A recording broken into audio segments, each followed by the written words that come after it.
जरा एक स्थिति की कल्पना कीजिए। आप सुबह उठते हैं, एक बहुत बड़े और शक्तिशाली राजनीतिक साम्राज्य के एक वफादार और भरोसेमंद सिपहसालार के रूप में अपना काम शुरू करते हैं। जो कि एक बहुत आम बात है किसी भी बड़े नेता के लिए। बिल्कुल। लेकिन फिर दोपहर तक आते-आते आप ना सिर्फ उस साम्राज्य से इस्तीफा दे देते हैं, बल्कि मतलब पूरी तरह से कानूनी दायरे में रहते हुए उस साम्राज्य की 70% शक्ति और संसाधनों को अपने साथ लेकर एक प्रतिद्वंदी खेमे में चले जाते हैं। अरे बाप रे, 70%? ये तो मतलब पूरी की पूरी नींव हिलाने वाली बात हो गई। हाँ, और सबसे दिलचस्प बात यह है कि इस पूरी प्रक्रिया में कोई भी कानून नहीं टूटता। ये किसी सस्पेंस फिल्म की कहानी नहीं लग रही। बिल्कुल लग रही है एक पॉलिटिकल थ्रिलर जैसी। हाँ, लेकिन ये कोई कहानी नहीं है, बल्कि अप्रैल 2026 में भारतीय संसद के उच्च सदन यानी राज्यसभा की एक बिल्कुल वास्तविक घटना है। और आज की इस गहरी चर्चा में हम इसी राजनीतिक उलटफेर की परतों को खोलेंगे। ये वाकई एक ऐसा घटनाक्रम है जिसने मतलब कई स्थापित धारणाओं को हिलाकर रख दिया। आज हमारे पास जो स्रोत और दस्तावेज हैं, वे असल में दो बहुत बड़ी राजनीतिक घटनाओं का विश्लेषण करते हैं। जो एक दूसरे से पूरी तरह जुड़ी हुई है ना। बिल्कुल। पहला है फरवरी 2025 का दिल्ली विधानसभा चुनाव, जिसने एक दशक पुराने सत्ता के समीकरण को पूरी तरह से बदल दिया था। हाँ। और दूसरा अप्रैल 2026 का राज्यसभा का वो ऐतिहासिक दल बदल। दल बदल जो शायद भारतीय राजनीति के इतिहास में हमेशा याद रखा जाएगा। सही कहा। लेकिन देखिए, इससे पहले कि हम इन दस्तावेजों की गहराई में जाएं, एक बात स्पष्ट करना बहुत जरूरी है। हाँ, वो जो तटस्थता वाली बात है, वो श्रोताओं को बताना जरूरी है। जी, हमारे सामने मौजूद स्रोत राजनीतिक रूप से अत्यधिक ध्रुवीकृत हैं। मतलब दोनों पक्षों ने एक दूसरे पर बहुत गंभीर आरोप लगाए हैं। हमारा काम आज यह तय करना बिल्कुल नहीं है कि कौन सही है या कौन गलत। हाँ, हम यहाँ कोई फैसला सुनाने नहीं बैठे हैं। बिल्कुल नहीं। हमारा उद्देश्य केवल सार्वजनिक डोमेन में मौजूद कच्चे डेटा और तथ्यों का निष्पक्ष रूप से विश्लेषण करना है, ताकि बंद दरवाजों के पीछे और मतदान केंद्रों पर असल में क्या हुआ, उस तंत्र को समझा जा सके। ठीक है, चलिए इसे विस्तार से समझते हैं, क्योंकि 2026 में जो कुछ भी राज्यसभा में हुआ, उसे तब तक नहीं समझा जा सकता जब तक हम उसकी जड़ों तक नहीं पहुंचते। और वो जड़ें 2025 के दिल्ली चुनावों में छिपी हैं। एकदम सही। 5 फरवरी 2025 को जो चुनाव नतीजे आए, उसने दिल्ली की राजनीति में एक नए युग की शुरुआत की। भारतीय जनता पार्टी ने 27 साल के लंबे वनवास के बाद सत्ता में वापसी की। 27 साल मतलब एक पूरी पीढ़ी गुजर गई। हाँ, और उन्होंने 70 में से 48 सीटें जीती और रेखा गुप्ता मुख्यमंत्री बनी। वहीं आम आदमी पार्टी, जो कभी दिल्ली की राजनीति में अपराजय मानी जाती थी, जिसने कभी 67 और 62 सीटों का जादुई आंकड़ा छुआ था, बिल्कुल वही पार्टी सिर्फ 22 सीटों पर सिमट गई। तो मेरा सवाल यह है कि एक इतना बड़ा राजनीतिक पतन आखिर काम कैसे करता है? मतलब अचानक से इतना बड़ा बदलाव कैसे आ गया? देखिए, इस पतन के तंत्र को समझने के लिए हमें मतदाता मनोविज्ञान को समझना होगा और उस छवि के टूटने की प्रक्रिया को देखना होगा जिस पर आम आदमी पार्टी की नींव रखी गई थी। वो भ्रष्टाचार विरोधी आंदोलन वाली छवि। हाँ, वही। अगर हम घटनाक्रम को डिकोड करें तो सबसे बड़ा टर्निंग पॉइंट मार्च 2024 में शराब नीति मामले में अरविंद केजरीवाल की गिरफ्तारी थी। वो एक बहुत बड़ा झटका था। इसे इस तरह देखिए, एक राजनीतिक दल जिसका जन्म ही एक विशाल भ्रष्टाचार विरोधी आंदोलन से हुआ था, जब उसका शीर्ष नेता मतलब खुद मुखिया भ्रष्टाचार के ही आरोपों में जेल जाता है, तो वह केवल एक कानूनी झटका नहीं होता। वो पार्टी के ब्रांड आइडेंटिटी पर एक सीधा हमला होता है। बिल्कुल, वो उनकी विश्वसनीयता पर प्रहार था। इसके बाद जब सितंबर 2024 में उन्होंने इस्तीफा दिया और आतिशी मार्लेना मुख्यमंत्री बनी, तो जनता के बीच क्या संदेश गया? जनता को लगा कि ये बदलाव किसी विजन या योजना के तहत नहीं, बल्कि एक प्रशासनिक मजबूरी के तहत किया गया है। और अस्थिरता की ये धारणा मतदाता के विश्वास को सबसे पहले खोखला करती है। लेकिन जब हम स्रोतों को बारीकी से देखते हैं तो एक बात और साफ होती है। क्या सिर्फ शीर्ष नेतृत्व का संकट हार की इकलौती वजह थी? नहीं, जमीनी हकीकत कुछ और भी कहानी कह रही थी। हाँ, क्योंकि दिल्ली के रोजमर्रा के बुनियादी मुद्दे, जो शायद राष्ट्रीय बहस का हिस्सा नहीं बन पाते, वो मतदाताओं के गुस्से को हवा दे रहे थे। जैसे यमुना नदी की सफाई का वादा, जो सालों से सिर्फ वादा बना हुआ था, वायु प्रदूषण, हर सर्दियों में दिल्ली का दम घोट रहा था। पीने के साफ पानी की कमी और सीवर की समस्या हर मोहल्ले की कहानी थी। हाँ, बुनियादी ढांचा पूरी तरह चरमरा रहा था। और इसी बीच शीश महल विवाद ने आग में घी का काम किया, जहां मुख्यमंत्री आवास पर करोड़ों रुपए खर्च होने के आरोप लगे। जिस आम आदमी की सादगी को बेचकर सत्ता हासिल की गई थी, वो सादगी इस विवाद में कहीं खो गई। यही वो बिंदु है जहां प्रशासन की विफलता और कल्याणकारी योजनाओं यानी जो वेलफेयर स्कीम्स हैं उनके बीच का असली टकराव शुरू होता है। अच्छा, वो कैसे? देखिए, जब किसी सरकार को यह एहसास होता है कि उसकी प्रशासनिक छवि खराब हो रही है तो वो आर्थिक प्रलोभन का सहारा लेती है। 2025 के चुनाव प्रचार में ये बहुत साफ तौर पर दिखा। हाँ, उन्होंने वो नई योजना निकाली थी ना महिलाओं के लिए। जी, आम आदमी पार्टी ने डैमेज कंट्रोल के लिए महिला सम्मान योजना पेश की, जिसमें महिलाओं को 2100 रुपए प्रति माह देने का वादा किया गया। लेकिन फिर बीजेपी ने भी तो अपना कार्ड खेला। बिल्कुल, बीजेपी ने एक आक्रामक काउंटर ऑफर दिया, महिला समृद्धि योजना। इसके तहत 3500 रुपए प्रति माह और इसके साथ ही झुग्गी झोपड़ियों में अटल कैंटीन के जरिए महज 5 रुपए में भरपेट भोजन। मैं थोड़ा रुकना चाहूंगा और इस आर्थिक गणित पर एक सवाल उठाना चाहूंगा। क्या राजनीति में सिर्फ नकद रुपए बांटना बुनियादी ढांचे के चरमराने की भरपाई कर सकता है? ये एक बहुत ही गंभीर सवाल है। मतलब सोचिए ना, अगर किसी नागरिक के घर के बाहर सीवर बह रहा है या नल में हफ्तों से साफ पानी नहीं आ रहा, तो क्या 2100 और 2500 के बीच का जो 400 रुपए का अंतर है, क्या वो सच में उस नागरिक के गुस्से को खरीद सकता है? बिल्कुल नहीं। क्या इन लोक लुभावन योजनाओं का भी एक सैचुरेशन पॉइंट यानी एक चरम सीमा नहीं होती? आपने एकदम सही नब्ज पकड़ी है। ये सवाल आधुनिक राजनीति के सबसे बड़े भ्रम को उजागर करता है। देखिए, वेलफेयर स्कीम्स की एक आर्थिक और मनोवैज्ञानिक सीमा होती है। मतलब एक हद तक ही वो काम करती हैं। हाँ, जब तक बुनियादी ढांचा काम कर रहा है तब तक ये योजनाएं एक बोनस की तरह काम करती हैं और वफादारी खरीदती हैं। लेकिन जब बुनियादी ढांचा टूट जाए, तब जब साफ पानी, सांस लेने लायक हवा जैसी चीजें ध्वस्त हो जाती हैं, तो नागरिक उन नकद योजनाओं को एक घूस के रूप में देखने लगता है। उसे लगता है कि ये पैसे उसे मूलभूत सुविधाओं के अभाव को चुपचाप सहने के लिए दिए जा रहे हैं। तो 2025 के चुनाव का सबसे बड़ा सबक यही था। बिल्कुल। जनता को सिर्फ गुजारा भत्ता नहीं चाहिए था, उसे वो जीवन स्तर चाहिए था जिसका उससे वादा किया गया था। 400 रुपए का अतिरिक्त नकद किसी भी मतदाता के लिए जहरीली हवा का विकल्प तो नहीं हो सकता ना। सही बात है। और यही वो मतदाता मोहभंग था जिसने न केवल दिल्ली में मुख्यमंत्री का चेहरा बदला, बल्कि आम आदमी पार्टी के शीर्ष नेतृत्व के भीतर एक भारी घबराहट पैदा कर दी। और इसी घबराहट ने आगे के बीज बोए। हाँ, दिल्ली की सत्ता छिनने के बाद पैदा हुई इसी घबराहट और अविश्वास ने सीधे तौर पर उस घटना की नींव रखी जिसने 2026 में पूरे देश को चौंका दिया। तो अब बात करते हैं उस हॉस्टाइल टेकओवर की। बिल्कुल। यहाँ जो बात सबसे दिलचस्प हो जाती है वो है 24 अप्रैल 2026 का दिन।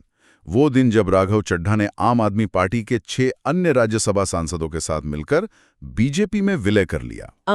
6 अन्य सांसद यानी अशोक मित्तल, संदीप पाठक, हरभजन सिंह, स्वाति मालीवाल, राजेंद्र गुप्ता और विक्रम साहनी। मतलब 10 में से 7 सांसद एक झटके में चले गए। आम आदमी पार्टी जो कभी राष्ट्रीय स्तर पर एक बड़ी ताकत बन रही थी, उसके पास राज्यसभा में केवल 3 सांसद बच गए, संजय सिंह, संत बलबीर सिंह सीचेवाल और नारायण दास गुप्ता।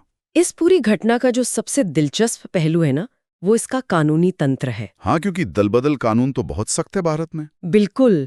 भारत में 10वीं अनुसूची के तहत जो एंटी डिफेक्शन लॉ है, क्योंकि इस कानून में एक बहुत ही महत्वपूर्ण अपवाद है, एक लूप होल है जिसे हम 2/3 या 2/3 का नियम कहते हैं। अच्छा, 2/3 रूल। हाँ, यदि किसी पार्टी के विधायी दल के कम से कम 2/3 सदस्य एक साथ टूटकर किसी अन्य दल में विलय करते हैं तो उन पर यह कानून लागू नहीं होता, उनकी सदस्यता बरकरार रहती है।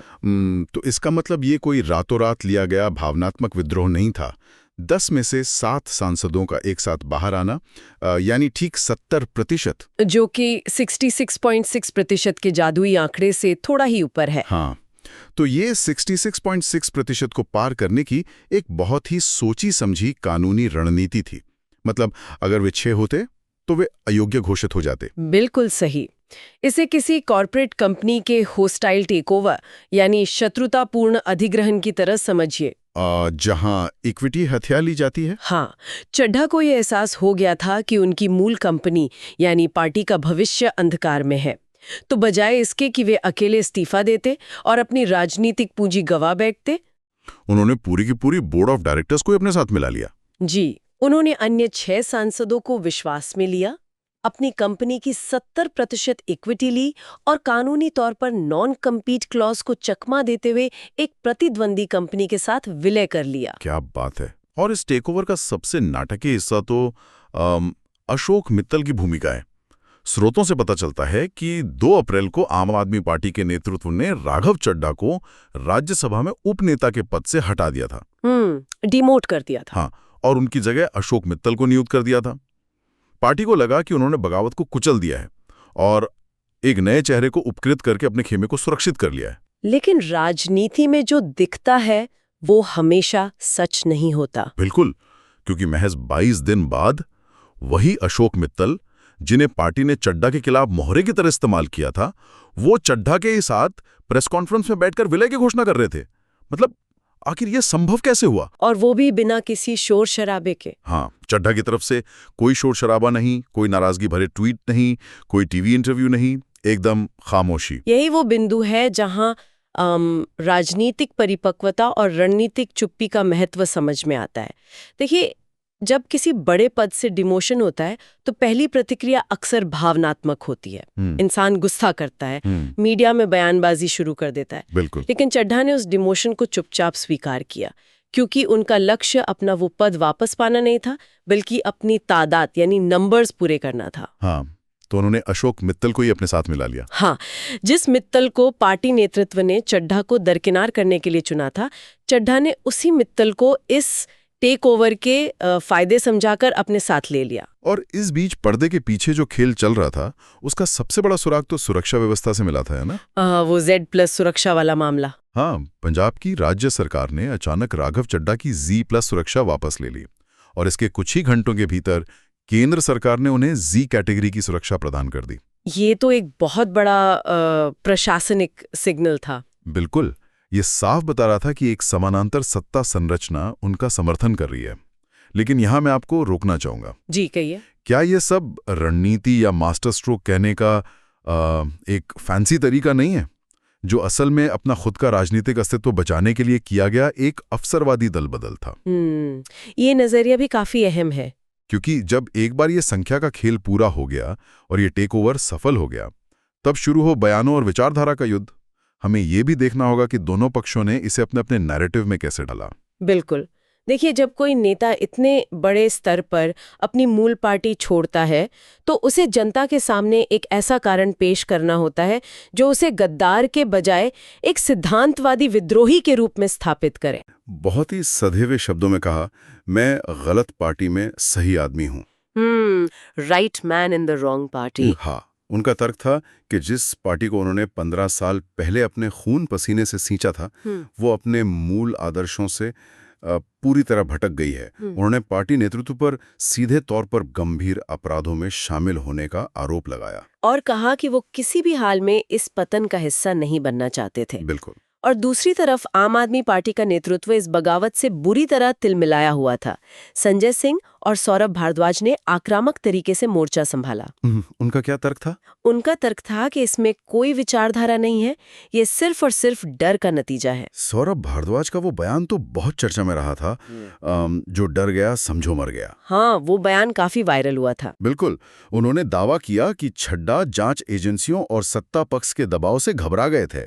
उन्होंने इसे ऑपरेशन लोटस का अगला चरण बताया और शायद पंजाब सरकार का भी जिक्र किया था। हाँ, यहां तक आरोप लगाया कि ये राज्यसभा का दल बदल असल में पंजाब की भगवंत मान सरकार को अस्थिर करने की एक गहरी साजिश का हिस्सा है। इन राजनीतिक बयानों के बीच स्वाति मालीवाल का बयान इस पूरे घटनाक्रम में एक अलग ही और गंभीर परत जोड़ देता है। उनका भी विलय में हिस्सा था ना? हाँ, उन्होंने भी इसी विलय का हिस्सा बनते हुए पार्टी छोड़ी, लेकिन उनका तर्क विशुद्ध रूप से राजनीतिक नहीं था। तो उनका क्या कारण था? उन्होंने अरविंद केजरीवाल के मुख्यमंत्री आवास पर अपने साथ हुए कथित हमले का हवाला दिया। उनका आरोप था कि पार्टी नेतृत्व ने न केवल उस घटना में न्याय देने से इनकार किया, बल्कि गुंडों को संरक्षण दिया। अरे बाप रे, ये आरोप तो पार्टी के महिला सशक्तिकरण के दावों पर एक सीधा प्रहार था। बिल्कुल, ये सिर्फ राजनीति नहीं बल्कि नैतिकता का सवाल बन गया था उनके लिए। लेकिन देखिए, ये पूरा का पूरा जो नैरेटिव वॉर है, ये एक बहुत ही बुनियादी सवाल खड़ा करता है। वो क्या? मतलब जब आप 15 साल तक एक ही पार्टी में काम करते हैं, उसके हर फैसले का खुल के बचाव करते हैं, तो अचानक एक दिन वो पार्टी आपके लिए अपराधियों का अड्डा कैसे बन जाती है? ये सोचने वाली बात तो है। या फिर अगर हम दूसरी तरफ से देखें, तो जिस युवा नेता को पार्टी कल तक अपना सबसे होनहार चेहरा और अपना भविष्य बता रही थी, वो अचानक एक रात में गद्दार और डरपोक कैसे हो जाता है? एकदम सही सवाल है। क्या राजनीति में विचारधाराएं अब केवल कैमरे पर जनता को भ्रमित करने के लिए रह गई हैं?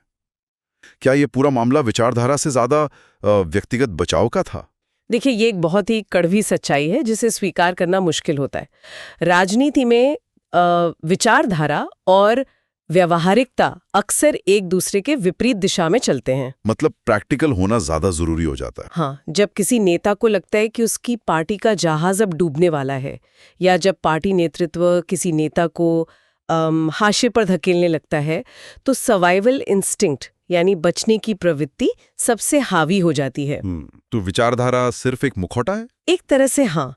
विचारधारा के चोगे अक्सर उन फैसलों को ढकने के लिए इस्तेमाल किए जाते हैं जो पूरी तरह से शक्ति और अपने अस्तित्व को बचाने पर आधारित होते हैं। दोनों पक्षों के ये बयान सिर्फ जनता की अदालत में अपनी अपनी स्थिति को नैतिक रूप से सही ठहराने की एक कवायद भर थी। और जब इस तरह की व्यक्तिगत लड़ाइयां होती है ना, तो छवि पर हमले बहुत आम हो जाते हैं। आम आदमी पार्टी ने राघव चड्ढा की राजनीतिक गंभीरता पर ही सवाल उठा दिया। उन्हें पीआर पॉलिटिक्स करने वाला कहा गया ना? बिल्कुल, उन्हें एक पीआर राजनेता कहा गया जो सिर्फ अपने पब्लिक रिलेशंस और सोशल मीडिया इमेज को लेकर चिंतित रहते हैं। सौरभ भारद्वाज ने तो यहां तक तंज कसा कि जब पार्टी के शीर्ष नेता जेल जा रहे थे, तब चड्ढा खामोश थे और संसद में वो समोसे के दाम जैसे हास्यास्पद मुद्दे उठाते हैं। ये तो सीधा सीधा उनके काम को छोटा दिखाने की कोशिश थी। हाँ, और बात सिर्फ राजनीतिक हमलों तक नहीं रुकी। सोशल मीडिया की जो ट्रोल आर्मी है, उसने उनकी पत्नी अभिनेत्री परिणीति चोपड़ा के इंस्टाग्राम पोस्ट पर जाकर अभद्र टिप्पणियां की। वो जो पूछा जा रहा था कि कितने में बिका। हाँ, ये राजनीति का वो निचला स्तर है जहां व्यक्तिगत जीवन को भी अखाड़े में घसीट लिया जाता है। देखिए, पीआर पॉलिटिक्स का आरोप सुनने में बहुत आकर्षक लगता है और राजनीतिक रैलियों में इस पर खूब तालियां भी बजती हैं। लेकिन क्या ये सच है? यही तो बात है। जब हम इस आरोप को डेटा के चश्मे से देखते हैं तो सच्चाई कुछ और ही निकल कर आती है। अगर हम पीआरएस यानी पीआरएस लेजिस्लेटिव रिसर्च के आंकड़ों का विश्लेषण करें, जो सांसदों के प्रदर्शन का सबसे प्रामाणिक रिकॉर्ड रखता है, बिल्कुल, तो राघव चड्ढा का रिपोर्ट कार्ड चौंकाने वाला है। उनकी उपस्थिति 85% थी, जो राष्ट्रीय औसत से कहीं अधिक है। अरे वाह, 85%। हाँ, और उन्होंने अपने कार्यकाल के दौरान 350 सवाल पूछे और 57 संसदीय बहसों में हिस्सा लिया। मुझे भी ये डेटा देखकर बहुत हैरानी हुई थी। और सबसे दिलचस्प बात यह है कि जिन मुद्दों को उनके विरोधी समोसे का दाम कहकर खारिज कर रहे थे, वे असल में आम आदमी के जीवन से सबसे ज्यादा जुड़े हुए मुद्दे थे। जैसे कि कौन से मुद्दे? जैसे उन्होंने गिग वर्कर्स यानी जो लोग फूड डिलीवरी करते हैं या कैब चलाते हैं, उनके लिए सामाजिक सुरक्षा की मांग उठाई, जो कि आज के समय में बहुत जरूरी है। बिल्कुल, उन्होंने एयरपोर्ट्स पर खाने पीने की चीजों की बेलगाम कीमतों का मुद्दा उठाया, आम आदमी से वसूले जाने वाले मनमाने बैंक चार्जेस की बात की और मध्यम वर्ग पर पड़ने वाले भारी टैक्स के बोझ पर संसदीय समितियां बनाने की मांग की। और यही वो जगह है जहां पारंपरिक राजनीति और आधुनिक मतदाता की प्राथमिकताओं के बीच का जो अंतर है ना, वो स्पष्ट होता है। ये एक बहुत ही महत्वपूर्ण सवाल खड़ा करता है। कैसा सवाल? देखिए, दशकों से हमारी राजनीति में ये मान लिया गया है कि गंभीर मुद्दे वही हैं जो जाति, धर्म या बड़े उच्च स्तरीय भ्रष्टाचार से जुड़े हों, जो अखबारों के हेडलाइन बनते हैं। हाँ, लेकिन जिसे एक राजनीतिक दल पीआर पॉलिटिक्स या समोसे का दाम कहकर खारिज कर रहा है, क्या वही रोजमर्रा के मुद्दे असल में आम जनता से सबसे ज्यादा नहीं जुड़ते? बिल्कुल जुड़ते हैं। आज का जो युवा या मध्यम वर्गीय मतदाता है उसके लिए क्या जरूरी है? क्या उसके लिए चुनाव आयोग की नियुक्ति प्रक्रिया ज्यादा अहम है, या फिर ये कि जब वो किसी काम से एयरपोर्ट जाता है तो उसे एक पानी की बोतल के लिए 3 गुना कीमत क्यों चुकानी पड़ती है? सही बात है। आम आदमी को अपनी रोजमर्रा की परेशानी ज्यादा बड़ी लगती है। में सुरक्षा की गारंटी किसी बड़े नेता की गिरफ्तारी से कम अहम मुद्दा है? जिन मुद्दों को एक पीआर स्टंट कहकर खारिज किया गया, वे असल में एक बहुत बड़े मतदाता वर्ग की रोजमर्रा की हकीकत है। ये एक बहुत बड़ा आहा मोमेंट है। जो पारंपरिक राजनेता जाति या धर्म के समीकरणों में उलझे हैं, उन्हें ये समझ ही नहीं आता कि आज का नागरिक मुद्रास्फीति, टैक्स और अपनी रोजमर्रा की सुरक्षा को लेकर ज्यादा चिंतित है। बिल्कुल। तो अगर हम 2025 के दिल्ली चुनाव से लेकर 2026 के राज्यसभा के इस बड़ी उलटफेर तक की इस पूरी यात्रा को समेटें, तो इस सब का मतलब क्या है?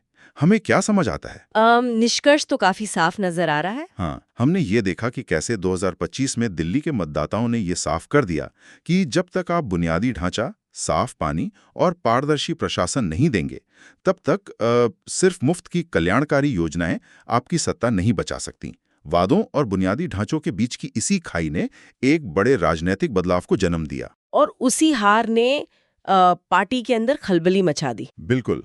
सत्ता के उस नुकसान ने पार्टी के भीतर अविश्वास का ऐसा माहौल पैदा किया कि नेतृत्व ने अपने ही युवा नेताओं पर नियंत्रण कसना शुरू कर दिया। 2 अप्रैल को एक उपनेता का सिर्फ एक डिमोशन किया गया, ये सोचकर कि आवाज दबा दी गई है, जो कि उनकी सबसे बड़ी भूल साबित हुई। हाँ, उस एक फैसले ने 22 दिन के भीतर राज्यसभा में एक डिमोशन को 10वीं अनुसूची के लूप होल्स का इस्तेमाल करते हुए एक ऐसी सोची समझी कानूनी और रणनीतिक बगावत का रूप दे दिया जिसने पार्टी के उच्च सदन के अस्तित्व को ही लगभग खत्म कर दिया। देखिए, इस पूरे घटनाक्रम का विश्लेषण करते हुए एक बहुत गहरा सवाल उभर कर सामने आता है, जिस पर शायद इन दस्तावेजों में सीधे चर्चा नहीं की गई है, लेकिन जो पूरी घटना से चीख चीख कर उभरता है। वो क्या है? क्या आज की इस आधुनिक डिजिटल और बेहद कनेक्टेड राजनीति में पार्टी के प्रति अंध वफादारी का पुराना मॉडल अब टूट रहा है या खत्म हो रहा है?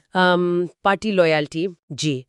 आज एक नेता सिर्फ एक चुनाव चिन्ह का मोहताज नहीं है। उसका अपना एक स्वतंत्र पर्सनल ब्रांड है, उसकी अपनी सोशल मीडिया फॉलोइंग है, और वो सीधे जनता से संवाद कर सकता है। बिल्कुल, वो खुद अपने आप में एक मीडिया हाउस बन सकता है। हाँ, तो जब किसी नेता का ये व्यक्तिगत ब्रांड, जैसे उनके द्वारा उठाए गए आम मुद्दे, जनता के बीच उनकी अपील, अपनी मूल पार्टी की सामूहिक पहचान से बड़ी होने लगती है, तो क्या इस तरह के टकराव अपरिहार्य हो जाते हैं? मतलब ये टकराव होना तय है। बिल्कुल। पार्टी नेतृत्व चाहता है कि नेता सिर्फ तय की गई लाइन बोले, लेकिन नेता अपने उस स्वतंत्र ब्रांड को बचाना चाहता है। तो क्या भविष्य की राजनीति में पार्टियों के भीतर ऐसे शक्ति संघर्ष और हॉस्टाइल टेकओवर एक सामान्य बात हो जाएंगे? क्या हम एक ऐसे युग में प्रवेश कर चुके हैं जहां व्यक्ति पार्टी से बड़ा हो सकता है? ये एक ऐसा सवाल है जिस पर हर जागरूक व्यक्ति को विचार करना चाहिए। यह वास्तव में राजनीति की दिशा तय करने वाला सवाल है। जिस तरह कॉरपोरेट जगत में कोई एक व्यक्ति सही रणनीति से पूरी कंपनी का नियंत्रण अपने हाथ में ले सकता है, उसी तरह राजनीति के इस नए युग में एक मजबूत पर्सनल ब्रांड पूरी राजनीतिक बाजी जो पलट सकता है। हाँ, एकदम सही। तो आज की इस गहरी चर्चा में बस इतना ही। राजनीति के इस बदलते मौसम, इसकी जटिल रणनीतियों और इसके पीछे काम करने वाले मनोविज्ञान पर हमारी नज़र हमेशा की तरह पैनी बनी रहेगी। और भी कई अहम दस्तावेजों और घटनाओं की परतों को खोलने के लिए हम जल्द लौटेंगे। तब तक के लिए इस चर्चा को सुनने के लिए बहुत बहुत धन्यवाद।